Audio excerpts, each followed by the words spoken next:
ಹಮ್ಮಿಕೊಂಡಂತ ಈ ಹೋರಾಟ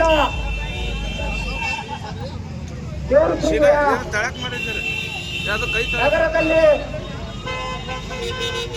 ಈಗಾಗಲೇ ಈ ಸೊತ್ತು ಅಂದ್ರೆ ಉತ್ತಾರಿಗಳನ್ನು ಕೆಲವೊಂದು ಮನೆಗಳಿಗೆ ಉತ್ತಾರಿಗಳನ್ನು ನೋಡಿಲ್ಲ. ಹೀಗಾಗಿ ಕಂಪ್ಯೂಟರ್ ಉತ್ತಾರಿಗಳು ಅದು ನೀಡಿಲ್ಲ. ಅದು ಈಗಾಗಲೇ ನಮ್ಮ ತಾಲೂಕು ಅಧ್ಯಕ್ಷ ಹಲವಾರು ಬಾರಿ ಪಟ್ಟಣ ಪಂಚಾಯತ್ ಆಗಿರ್ಬೋದು ತಹಸೀಲ್ದಾರ್ ಅವರ ಗಮನಕ್ಕೆ ಕೂಡ ತಂದ್ರು ಕೂಡ ಅದು ಜಾರಿ ಅನ್ನೋದೇ ಮಾಡ್ತೇವೆ ಅಂತೇಳಿ ಭರವಸೆ ಕೊಡ್ಕೊಂಡು ಹೊಂಟಾರಲ್ಲ. ಆ ದಿಸೆ ಒಳಗ ಇವತ್ತು ಏನಾದ್ರೂ ಹೋರಾಟ ಮಾಡಿದ್ರೆ ನಾವು ಯಶಸ್ವಿ ಕಾಣಬಹುದು ಅಂತೇಳಿ ಪರದೇಶಿ ಮಠದ ಪರಮ ಪೂಜ್ಯ ಶಿವಾಜಿ ಮಹಾಸ್ವಾಮಿಗಳಲ್ಲಿ ನಮಸ್ಕರಿಸಿ ಅವರ ನೇತೃತ್ವದಲ್ಲಿ ಶ್ರೀಗಳ ನೇತೃತ್ವದಲ್ಲಿ ಎಲ್ಲ ಕರ್ನಾಟಕ ರಕ್ಷಣಾ ವೇದಿಕೆಯ ಪದಾಧಿಕಾರಿಗಳಾಗಿರ್ಬೋದು ಅಥವಾ ಮಹಿಳೆಯರಾಗಿರ್ಬೋದು ಇಲ್ಲಿ ನಗರದಲ್ಲಿ ವಾಸಿಸುವ ಎಲ್ಲ ನಿವಾಸಿಗಳು ಸೇರ್ಕೊಂಡು ಪಟ್ಟಣ ಪಂಚಾಯತ್ ಒತ್ತಿಗೆ ಹಾಕುವ ವಿಚಾರದಲ್ಲಿ ಹೋರಾಟ ಚಾಲನೆಯನ್ನು ಕೊಡ್ತಾ ಇದ್ದೇವೆ. ಯಾಕಂದ್ರೆ ಈಗಾಗಲೇ ನಮ್ಮ ತಾಲೂಕು ಅಧ್ಯಕ್ಷ ಹಲವಾರು ಬಾರಿ ಅವರು ಮನವಿ ಮಾಡಿಕೊಂಡ್ರು ಕೂಡ ಅದು ಅವರು ಗಮನ ಹರಿಸಿಲ್ಲ. ಹೀಗಾಗಿ ಶೀಘ್ರದಲ್ಲಿ ಕಂಪ್ಯೂಟರ್ ಉತ್ತಾರಿ ಈ ಸ್ವತ್ತಲ್ಲಿ ನಮೂದು ಮಾಡಿ ಕಂಪ್ಯೂಟರ್ ಉತ್ತಾರಿ ಕೊಡಬೇಕು. ಹೀಗಾಗಿ ಇಲ್ಲಿಂದ ಯಾವುದೋ ಟಿಪ್ಪು ಸುಲ್ತಾನ್ ಸರ್ಕಲ್ ಇಂದ ಮಾರ್ಗವಾಗಿ ಹೋರಾಟ ಬಂದು ಮೊರೆ ಹನುಮಂತರಾಯ ಕೂಡ ಮಾರ್ಪಾಡು ಮಾಡುವ ಮೂಲಕ ನಾವೊಂದು ಸ್ಥಳೀಯ ಅಂಬೇಡ್ಕರ್ ವೃತ್ತ ಮಾರ್ಗವಾಗಿ ಪಟ್ಟಣ ಪಂಚಾಯತಿಗೆ ಮತ್ತಿಗೆ ಹಾಕುವ ವಿಚಾರದಲ್ಲಿದೆ ಹೋರಾಟ ಚಾಲನೆ ಕೊಡ್ತಾ ಇದ್ದೇವೆ. ನಮ್ಮ ಪೂಜ್ಯರ ಆದಿಯಾಗಿ ಎಲ್ಲರೂ ಈ ಹೋರಾಟದಲ್ಲಿ ಪಾಲ್ಗೊಂಡು ಯಶಸ್ವಿ ಮಾಡಬೇಕಂತೇಳಿ ತಮ್ಮಲ್ಲಿ ವಿನಂತಿ ಕೇಳ್ಕೊತಾ ಇದ್ದೇನೆ.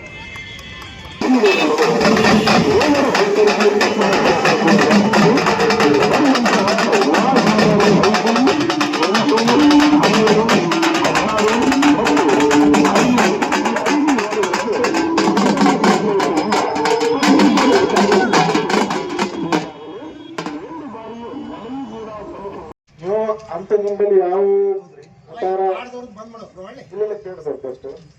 ಅಂತ ಯಾವ ಕೊಟ್ಟಿದ್ದಾರೆ ಅಂದ್ರೆ ಅಂತ ಯಾವ ರೀತಿ ನನಗೆ ಉದಾಹರಣೆ ಕೊಡ್ಬೋದು. ನಾ ಅದು ಇಮಿಡಿಯೇಟ್ಲಿ ನಾ ಆಕ್ಷನ್ ತಗೋತೀನಿ. ಆಕ್ಚುಲಿ ಏನಂದ್ರೆ ಈಗ ವಾರ್ಡ್ ನಂಬರ್ 16ದಾಗ 303 ಮನೆಗಳು ಮತ್ತು ಹೆಚ್ಚಿನ ನಾವು ಸರಿ ಪ್ರಕಾರ 303 ಹೆಚ್ಚಿಗೆ ಬಿದ್ದಿರ್ಬೋದು. ಮತ್ತು ವಾರ್ಡ್ ನಂಬರ್ 12ದಾಗ 243 ಮನೆಗಳು ಈಗಾಗಲೇ ಅವ.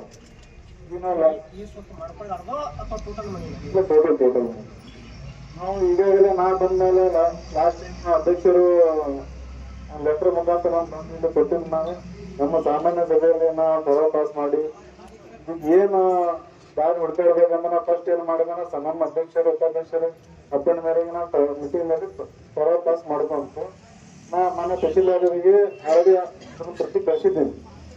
ಈಗ ಯಾಕಂದ್ರೆ ಇದು ಕಂದಾಯ ಇಲಾಖೆ ಸಂಬಂಧಪಟ್ಟಿದ್ದ ಆಸ್ತಿಗಳು. ಈಗ ನಮ್ಮ ಪುರಸಭೆ ಪ್ರಾಪರ್ಟಿ ಇತ್ತಂದ್ರೆ ನಾವು ಇಮಿಡಿಯೇಟ್ಲಿ ನಾವು ಮೀಟಿಂಗ್ ಪಾಸ್ ಮಾಡಿ ಆಕ್ಷನ್ ತಗೋಬಹುದು. ಬಟ್ ಇದು ಅವ್ರ ಪ್ರಾಪರ್ಟಿ ಇರ್ಕಲ್ಲಾಗ ನಾವು ಅದಕ್ಕೇನೋ ಅಧಿಕಾರ ಮಾಡ್ಲಿಕ್ಕೆ ಇಲ್ಲ. ನಮಗೆ ಒಂದು ಹೊಸನಗರದಲ್ಲಿ ಬರುವಂತಹ ವಾರ್ಡ್ ನಂಬರ್ 5, 8, 12, 16 ಮತ್ತು 17 ವಾರ್ಡ್ಗಳ ಈ ಸ್ವತ್ತು ಪಂಚಾಯತಿಯ ಉತ್ತಾರಿಯನ್ನ ಕಂಪ್ಯೂಟರ್ ಉತ್ತಾರಿಯನ್ನ ನೀಡದೇ ಇರುವುದರಿಂದ ಇವತ್ತು ಏನೆಲ್ಲ ಪರಿಸ್ಥಿತಿಗಳನ್ನು ಅನುಭವಿಸಬೇಕಾದಂತಹದ್ದನ್ನ ಅನುಭವಿಸಿ ಸುಮಾರು 100 ವರ್ಷಗಳಿಂದ ಅಲ್ಲಿ ನೆಲೆಯನ್ನ ನೀಡಿಕೊಂಡು ಬಂದು ಸಾಕಷ್ಟು ಕಷ್ಟದ ಪರಿಸ್ಥಿತಿ ಒಳಗ ಸಾಕಷ್ಟು ಬಾರಿ ಮನವಿಯನ್ನು ಕೊಟ್ಟು ಕೂಡ ಆ ಮನವಿಗೆ ಸ್ಪಂದನೆ ಸಿಗದೇ ಇರುವುದರಿಂದ ಇವತ್ತು ಕರ್ನಾಟಕ ರಕ್ಷಣಾ ವೇದಿಕೆಯ ಒಂದು ರಾಜ್ಯಾಧ್ಯಕ್ಷರಾದಂತಹ ನಮ್ಮ ಬಸವರಾಜ್ ತಾಳಿಕೊಟ್ಟೆಯವರಾಗಿರ್ಬೋದು, ಉಪಾಧ್ಯಕ್ಷರಾದಂತಹ ನಮ್ಮ ಬಿಜಾಪುರ ಜಿಲ್ಲಾ ಅಧ್ಯಕ್ಷರಾದಂತಹ ಬೆಳಗ್ಗೆಯಿಂದ ಇಲ್ಲಿಯವರೆಗೂ ಕೂಡ ಎಲ್ಲರೂ ಕೂಡ ಈ ಒಂದು ಕಾರ್ಯದೊಳಗೆ ಪಾಲ್ಗೊಂಡು ಇವತ್ತ ಇಲ್ಲಿ ಯಾವ ಪಕ್ಷ ಯಾವ ಜಾತಿ ಮತ ಪಂಥವೆನ್ನದೆ ಇಲ್ಲಿ ಆಗಮಿಸಿರುವಂತಹ ಎಲ್ಲರೂ ಕೂಡ ವಿಚಾರಗಳು ಏನ್ ಇಟ್ಕೊಂಡಾರಪ್ಪ ಅಂದ್ರೆ ಸತ್ಯ ಮತ್ತು ಶಾಂತಿಯ ನಿಲುವನ್ನ ಇಟ್ಕೊಂಡರು. ಮತ್ತು ಕರ್ನಾಟಕ ರಕ್ಷಣಾ ವೇದಿಕೆ ಅಂದ್ರೆ ರಾಜ್ಯ ರಾಷ್ಟ್ರ ಮಟ್ಟದವರೆಗೆ ಅನೇಕ ಹೋರಾಟಗಳನ್ನು ಮಾಡಿ ದೊಡ್ಡ ದೊಡ್ಡ ಕಾರ್ಯಗಳನ್ನು ಮಾಡಿರುವಂತಹ ಇತಿಹಾಸವನ್ನು ನಾವು ಕಾಣ್ತೇವೆ. ರೈತರಿಗಾಗಿ, ಸಮಾಜಕ್ಕಾಗಿ, ಬೀದರಿಗಾಗಿ, ದಲಿತರಿಗಾಗಿ ಇವತ್ತು ಆ ಒಂದು ಕರ್ನಾಟಕ ರಕ್ಷಣಾ ವೇದಿಕೆ ಅನ್ನುವಂಥದ್ದು ಏನಪ್ಪಾ ಅಂತಂದ್ರ ಭಾರತ ಮಾತೆಯ ಮಕ್ಕಳು ನಾವೆಲ್ಲ ಕರ್ನಾಟಕದ ಮಕ್ಕಳು ಭಾರತ ಮಾತೆಯ ಸೇವೆಯನ್ನು ಮಾಡಬೇಕನ್ನೋ ಉದ್ದೇಶದಿಂದ ಒಂದು ಸಂಘಟನೆಗಳು ಅನ್ನುವಂಥದ್ದು ಇರುವಂಥದ್ದು. ಕಂಪ್ಯೂಟರ್ ಓದ್ತಾರೆ ಇಲ್ಲ, ಈಗಾಗಲೇ ನಮ್ಮ ತಾಲೂಕು ಅಧ್ಯಕ್ಷರಂತ ರೇಮಣ್ಣರು ಪಟ್ಟಣ ಪಂಚಾಯತಿಯ ಮುಖ್ಯಾಧಿಕಾರಿಗಳಿಗಾಗಿರ್ಬೋದು, ಈ ತಾಲೂಕಿನ ದಂಡಾಧಿಕಾರಿಗಳಿಗಾಗಿರ್ಬೋದು ಮನವಿ ಮಾಡ್ಕೊಂಡಾರ. ಏನ್ ಮನವಿ ಮಾಡ್ಕೊಂಡಾರ ಅಂದ್ರೆ ಈ ಇರ್ತಕ್ಕಂಥ ವಾರ್ಡ್ಗಳಲ್ಲಿ ಈ ಸ್ವತ್ತು ಕಂಪ್ಯೂಟರ್ ಉತ್ತಾರಿ ಇಲ್ಲ, ಅದಕ್ಕೆ ದಯಮಾಡಿ ಮಾಡಿಕೊಡ್ರಿ ಅಂತೇಳಿ ನಮ್ಮ ರಕ್ಷಣಾ ವೇದಿಕೆ ತಾಲೂಕು ಅಧ್ಯಕ್ಷನ ರಹಿಮಾನರ ಮುಖಾಂತರ ನಾವು ಮನವಿಯನ್ನು ಮಾಡ್ಕೊಂಡಿದ್ದಾರ. ಎಷ್ಟು ಮನವಿ ಮಾಡ್ಕೊಂಡ್ರು ಮಾನ್ಯ ತಾಲೂಕು ದಂಡಾಧಿಕಾರಿಗಳಾಗಿರ್ಬೋದು, ಇಲ್ಲಿನ ಪಟ್ಟಣ ಪಂಚಾಯತಿ ಮುಖ್ಯಾಧಿಕಾರಿಗಳಾಗಿರ್ಬೋದು ಯಾವುದೇ ಗಮನ ಹರಿಸಿಲ್ಲ. ಅದಕ್ಕೆ ನಮ್ಮ ಮಾತಿಗೆ, ನಮ್ಮ ಮನವಿಗೆ ಚಾರಿ ಅಂದಿಲ್ಲ. ಅಂದ್ರ ಇದರ ಅರ್ಥ ಏನು? ಇಂಥವು ದೇವರಪ್ಪರಿಗೆಯಲ್ಲಿ ಬಹಳ ಲೆಟರ್ ಬರ್ತಿರ್ಬೋದು, ಬಹುತೇಕ ಯಾರ್ಯಾರೇ ಕೊಡ್ತಿರ್ಬೋದು. ಬರ್ತಾವ, ದೋರ್ತೇವೆ, ಕಸ ಡಬ್ಬಿ ಒಗಿತೇವೆ ಅಂತ ಅವ್ರ ಭಾವನೆಗಳಾಗ್ಯಾವ.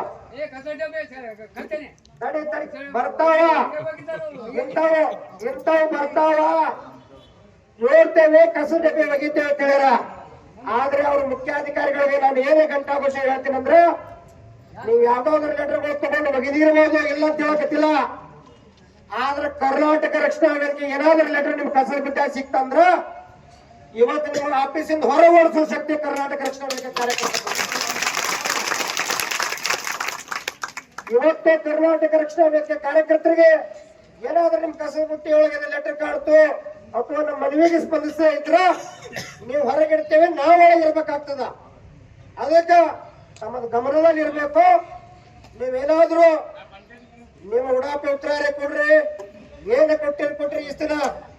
ಆದ್ರ ಇವತ್ತು ಈ ಸ್ವತ್ತು ಈ ವಾರ್ಡ್ಗಳಲ್ಲಿ ನಾವೇನು ಹೇಳೇವಲ್ಲ, ಈ ವಾರ್ಡ್ಗಳಲ್ಲಿ ಈ ಸ್ವತ್ತು ನೀವೇನಾದ್ರೂ ಲಿಖಿತ ರೂಪಕ ನಾವಿಲ್ಲೇ ಕುಂದಿರ್ತೇವೆ, ಎಷ್ಟೇ ಟೈಮ್ ಆಗಲಿ ನಮಗೆ ಒಂದು ಕಂಪ್ಯೂಟರ್ ಉತ್ತರ ಮಾಡಿ ನಮಗೆ ಚಾಲನೆ ಮಾಡುತ್ತಲ್ಲ ಇಲ್ಲಿ ಹೇಳೋಲ್ಲ ಅಂತ ನಾನು ಮೊದಲೇ ವಿಚಾರ ಮಾಡಿ 2 ವರ್ಷದಿಂದ ನಡೆದವೆಲ್ಲ ನಮ್ಮದು. ಈಗ ಅವ್ರಿಗೆ ಹಕ್ಕುಪತ್ರ ಕೊಡುವಂತ ವ್ಯವಸ್ಥೆ, ರಿಜಿಸ್ಟ್ರೇಷನ್ ಎಲ್ಲ ನಡೆಸಿದ ನಾವು. ಏನಾಗ್ಬಿಟ್ಟದ ಹಳ್ಳಿ ಒಳಗೆ ನಡೆದ ಮುನ್ಸಿಪಾಲಿಟಿ ವ್ಯಾಪ್ತಿ ಒಳಗೆ ಬಂದಿಲ್ಲದು.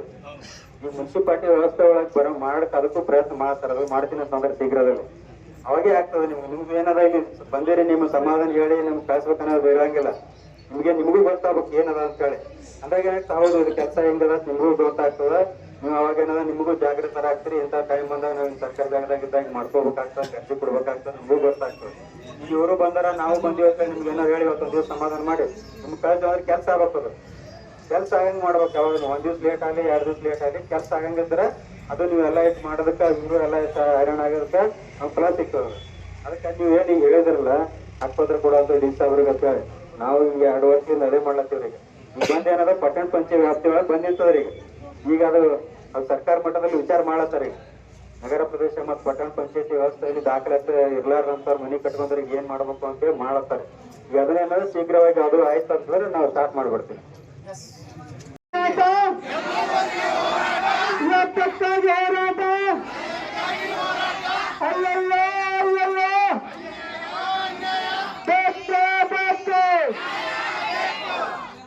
ಉದಾಹರಣೆ ನೀಡಿದ ಪಟ್ಟಣ ಪಂಚಾಯತ್